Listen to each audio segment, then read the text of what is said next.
466,000 ሊትር ነዳጅ ፍቃድ ሳይኖርሽ ለወርቅ አውጪዎች ሸጠሻል ተብለሻል። በከባድ የሙስና ወንጀል ተጠርጥራ እየተፈለገች ነው። ለሀገሪቷ ያበረከትሽው አስተዋጽኦ እኔ ምንም አይታየኝም እውነት ለመናገር። እንዴት ናችሁ የተወደዳችሁ የእኛ ማዕድ ቤተሰቦቼ? እኔ በጣም ደህና ነኝ። በዛሬው ቆይታዬ በከባድ የሙስና ወንጀል ተጠርጥራ እየተፈለገች የምትገኘው በረከት ገበሬዋ ፌዴራል ፖሊስ ያወጣባትን መግለጫ እንዲሁም ደግሞ እሷ ቀድማ ያወጣችውን ሮሮ በሰፊው እናያለን። በረከት ገበሬዋ ምን አለች? ለምንድን ነው እሱ በከባድ የሙስና ወንጀል ተጠርጥራ ፖሊስ እየፈለጋት የሚገኘው? በረከት ገበሬዋን ያየ ሰው ጥቆማ እንዲያደርግ ፖሊስ ለህዝቡ መልእክት አስተላልፏል ማለት ነው፣ ፌዴራል ፖሊስ። እሱን እናያለን። ከዛ በተጨማሪ ደግሞ በኢትዮጵያ በጣም ትልቅ የሚባል የአፍሪካ ኮንቴንት ክሬተሮች እየተሳተፉበት የሚገኙት መድረክ እየተዘጋጀ ነው ያለው ወይም እየተካሄደ ነው ያለው ማለት ነው።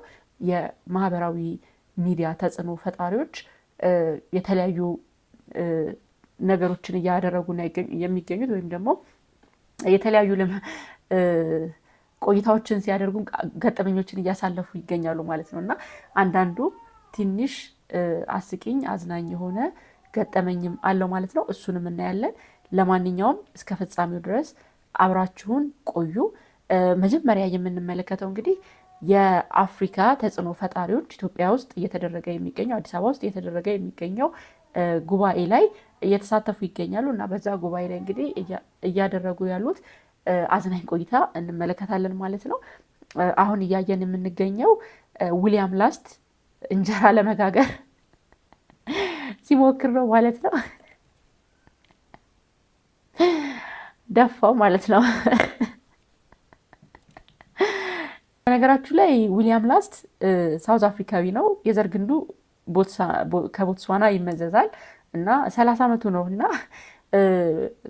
ወደዚህ ወደ ኮሜዲያን ስራው ወይም ደግሞ ወደ ኮሜዲያን ህይወቱ ሊገባ የቻለው እንደምታዩት ትንሽ መልኩ ለየት ይላል እና በመልኩ የተነሳ በትምህርት ቤት ውስጥ በጣም ያገሉት ነበረ እና በዛ የተነሳ ነው እንግዲህ የሚደርስበት መገለል ከሰው ለየት እንደሚል የተለየ ነገር እንዳለው እያደረጉ ተማሪዎች በጣም ያገሉት ነበር እና ያ ነገር ነው በራሱ እየቀለደ ቀስ ቀስ እያለ ወደዚህ የኮሜዲያን ዓለም ውስጥ ሊገባ የቻለው እና በጣም የሚገርመው ዊሊያም በኢንስታግራም ብቻ ከ11 ሚሊዮን 11.4 ሚሊዮን በላይ ተከታዮች አሉት እና እንግዲህ በጣም ተጽዕኖ ፈጣሪ ነው።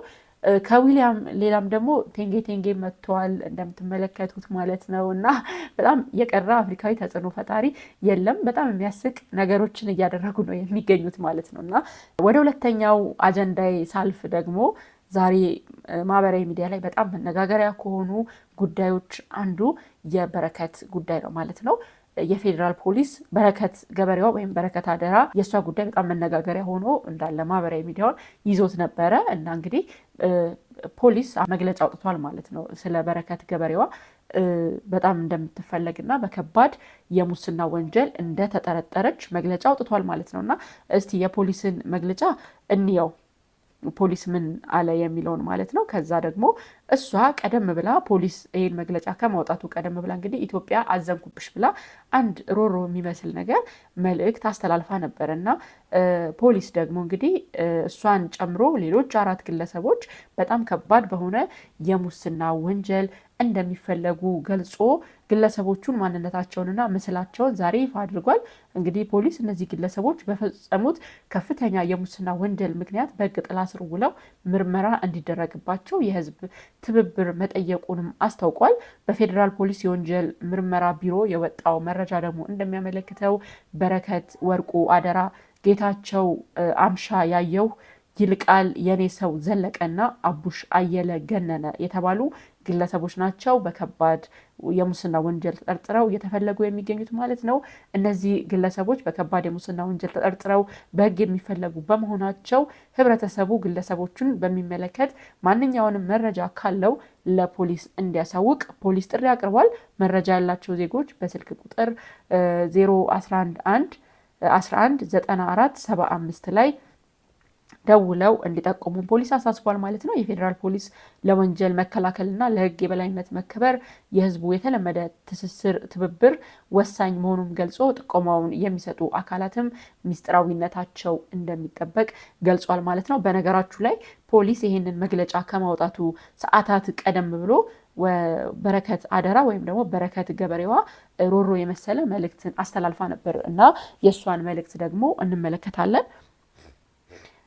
ተበዳይ ዝም ካለ ተከሳሽ ይሆናል ብላለች ማለት ነው። ጽሁፏን ስትጀምር ስላመመኝ ወደ ስራ ቶሎ ባልመለስም በፍርድ ቤት አስገዳጅ ትዕዛዝ ወዲያው ነበር የተፈታሁት። ሃይ ሀገሬ፣ እኔ ላቤን አልነበረም የሰጠሁሽ ደሜን ነው። እኔን አስረውኝ በስሜ ለሸጡት ነዳጅ እኔን ተጠያቂ ማድረግ ከግፍም ግፍ ነው። ሀገሬ ግን እውነት በጣም አዘንኩብሽ፣ ተቀየምኩሽ፣ አፈርኩብሽ። ከሰለጠነው ከሀብታም ሀገር ወጥቼ ድቅድቅ ያለ ጫካ ገባው።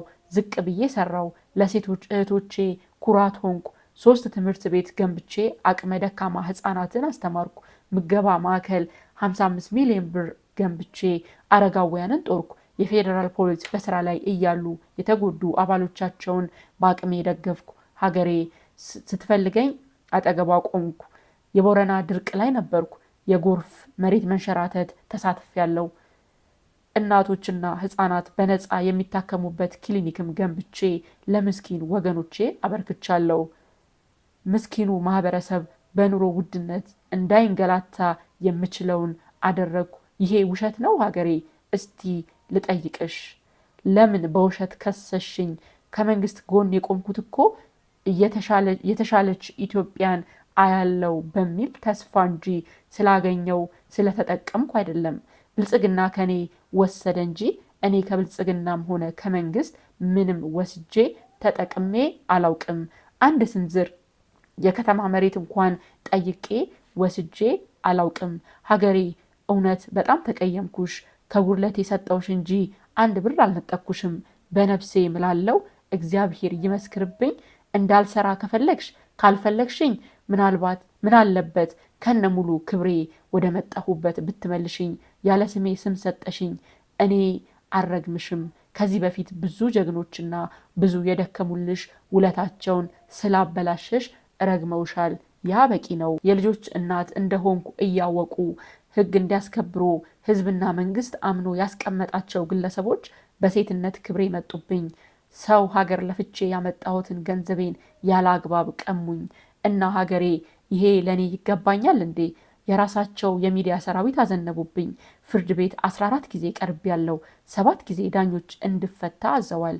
እኔ ሀገር የመጣሁት ሕግና መንግስት አለ ብዬ ነው።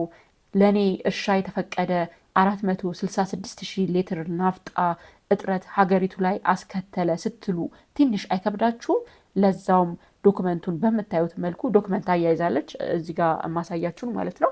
በምታዩት መልኩ እራሳቸው አስረውኝ በሸጡት ነዳጅ መልሰው እኔን ተጠያቂ ማክበር የሴቶችን ቀን ሳይሆን እራሳቸው ሴቶችን ነው ብላለች ማለት ነው። ይሄ የበረከት ምላሽ የበረከት ቀድማ የፌዴራል ፖሊስ እሷ ላይ የእስር ማዘዣ ከማውጣቱ ቀደም ብላ ያወጣችው ነው ማለት ነው። እሷ እንደምትለው እንግዲህ እኔ ከሀገሬ ምንም የወሰድኩት ነገር የለም፣ እንደውም አልፎ ተርፎ ደሜን ጭምር ለሀገሬ ሰጥቻለሁ ብላለች። ግን ሀገር ብላ እንደ ሀገር ተጠያቂ ማለት ኢትዮጵያ ብለን ስናስብ ኢትዮጵያ ምን አደረገቻት? ሀገር ናት። ያው ህዝቡም ቢሆን ህዝብ ነው እና ተጠያቂ የምትለው አካል እገሌ ብላ የምትጠይቀውን አካል መናገር እንጂ ያለባት ሀገሬ ብላ ሀገርን እንደ አንድ ግለሰብ ተወቃሽ ማድረጓ ተገቢ ነው ወይ ብላችሁ ታስባላችሁ? እና ደግሞ እስቲ ምን ይሰማችኋል? እንግዲህ ከበረከት ገበሬዋ ከእሷ ጋር ተያይዞ የተለያዩ አካላት ደግሞ የራሳቸውን ነገርም እየሰጡ ነው። ከዚህ በፊትም ስንል ነበረ በከባድ የሙስና ወንጀሎች ውስጥ ተዘፍቃ ትገኛለች ብለው አሁን እንደዚህ እንደምትመለከቱት አሁን ታበርሲሳ ተናግሯል ማለት ነው። እስቲ የእሱን እንስማና እንመለሳለን። 466,000 ሊትር ነዳጅ ፍቃድ ሳይኖርሽ ለወርቅ አውጪዎች ሸጠሻል ተብለሻል። እና እንግዲህ ይሄ ስለሷ ያስተላለፈው መልእክት ነው ማለት ነው። እንግዲህ በጣም ከባድ በሆነ የሙስና ወንጀል ውስጥ ተዘፍቃ እንደሰነበተች ነው ማለት ነው የተናገረው። ሌላው ደግሞ የእሷ ወንድም ነኝ የሚል ወይም ደግሞ የበረከት ወንድም እንደዚህ ያያያዝኩላችሁ ማለት ነው። ምን አለ? ከዛሬ ጀምሮ በኢትዮጵያ ሕገ መንግስት መተዳደር አልፈልግም። ኢትዮጵያ በዓለም አቀፍ ደረጃ በጄኔቫ የፈረመቻቸው ሕጎችና ስምምነቶችም እኔን አይወክሉኝም ብዬ አምናለሁ። ዛሬ የደረስኩበት የህመም ደረጃ ሀገር፣ ብሔር፣ ወገን እና ዘመድ እንኳን እንዳልኖረኝ እንዲሰማኝ አድርጎኛል። ለእህቴ በረከት ስቃይ የሆነች የእሷን ሀቅ ያልተመለከተች ልፋቷን፣ መከራዋን ዋጋ ያልሰጠች ሀገርን እኔ በምን አቅሜ ልውደዳት? ለእሷ ፍትህ ሳይሰጥ እኔ እንዴት ልታገልላት? ከዚህ በፊት በደል ሲደርስብኝ መሬት ሲወሰድብኝ እንኳ ዝም ያልኩት ለሀገር ጥቅም ብዬ ነው። ግን ዛሬ ከበደኝ። በበረከት ጉዳይ ውስጥ የተቃጠለ። የት ሄደን እንኑር የሚለው ጥያቄ ልቤን አቃጥሎታል። አሁን በእጅ ላይ ያለው የኢትዮጵያ ፓስፖርት ብቻ ነው። ነገር ግን እሱንም መያዝ አልፈልግም። ቢሆንም ለሀገራችን ክብር ህይወታቸውን ለሰጡ ጀግኖችና አርበኞች ክብር ሲባል ፓስፖርቴን አልቀደውም። በክብር በዋሽንግተን ዲሲ ለሚገኘው የኢትዮጵያ ኤምባሲ አስረክባለሁ። የምፈልገው ጥላቻ አይደለም፣ ፍትህ ነው። የበረከት ጉዳይ ሰላማዊ በሆነ መንገድ ከተፈታ፣ ለእሷ ምቹ ሁኔታ ከተፈጠረና በደሉ ከቆመ እኔም ለመረጋጋትና አቋሜን ለመቀየር እሞክራለሁኝ። ምክንያቱም ሰው በሀገሩ በቀላሉ አይጨክንም፣ ግን ፍትህ ሲጠፋ ይሰበራል ብሏል ማለት ነው ወንድሟ። ይሄ የወንድሟ መልእክት ነው ማለት ነው። እህቴ ፍትህ አላገኘችም። እህቴ በሐሰት ተወንጅላለች፣ በሐሰት ተከሳለች። እህቴ ዋጋ እየከፈለች ነው ያለችው። ስለዚህ እህቴን ያላከበረች ሀገር እኔም አልፈልግም ብሏል ማለት ነው ወንድሟ። እንግዲህ የበረከት ጉዳይ እጅግ በጣም እየተወሳሰበ ያለ ይመስላል። ለማንኛውም በዚህ ጉዳይ ላይ ያሉ አዳዲስ መረጃዎችን እየተከታተልን እናቀርባለን ማለት ነው። ለዛሬ እንግዲህ ያስኩላችሁ ጉዳይ ይሄን ይመስል ነበረ። ሀሳብ አስተያየቶቻችሁን ኮሜንት ላይ ልታስቀምጡልኝ ትችላላችሁ። ሲቀጥል ደግሞ ለቤተሰቤ አዲስ የሆናችሁ ሰብስክራይብ የምትለዋን በተን በመጫን ሰብስክራይብ እንድታደርጉኝ በአክብሮት እጠይቃለሁኝ ማለት ነው። በጣም አመሰግናለሁ። ለዛሬው ሌላ ቀን በሌላ ይዘት እስክንገናኝ ድረስ እስከዛው ቻው።